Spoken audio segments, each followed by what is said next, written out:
So in case you guys haven't noticed, I did work for Tesco for 4 days and left because I found it quite boring, dull and repetitive, and I felt like if I stayed there it'd get even worse. But I was doing a training day one day. This was to do with fake IDs and stuff like that. And there was one guy in my who's in the training with. He works for Tesco in Crumlin while I was based in Baggot Street.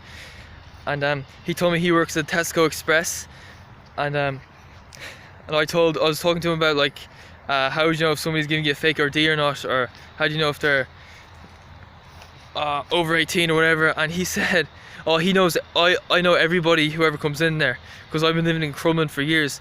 And I was like, what? You know everyone in Crumlin? I thought Crumlin was a fairly big place. I mean, come on, how is that possible? I mean, geez, I've been living in Carrickmines for like 5 years. I don't know anyone. Like, really? Why is that?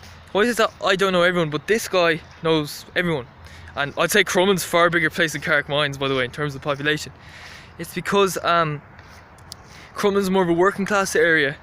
I'd say not all of them have cars. A lot of them probably can't afford cars. They walk around a lot around their local area, so you can kind of see their faces. In my area, they're all like driving their big fancy ass cars because they're slaves to money and materialism. You don't really see their face that often, so you don't really recognize them. Like, a lot of the time people walk through my area and they live like a couple houses down from me. I wouldn't even know who they are. And that's how it works. And also they say that people who are wealthy are less likely to notice you. And that's what happens to me.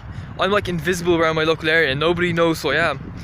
But because this other guy, because he lives in an area where it's more humble, working class, they recognize him. They know who he is. It's just like a different world. It really is. Those areas, those working class areas, are obviously more close-knit communities than where I'm living. I'm living in no man's land in a invisible town. You'd probably have to be a celebrity to stand out. You'd probably have to be a Johnny Sexton or someone like that, because that's the harsh reality. And everyone craves being wealthy, being up with the working classes, being top dog. But at the end of the day, they say it's the people that make you happy. Certainly I've adapted to being a loner because I'm a non-conformist. I live in an area where nobody knows each other, so I'm not in any institutions like workplaces at the moment. So that's the thing. It's which would you prefer? It's like health, fitness, community, happiness, or status and wealth.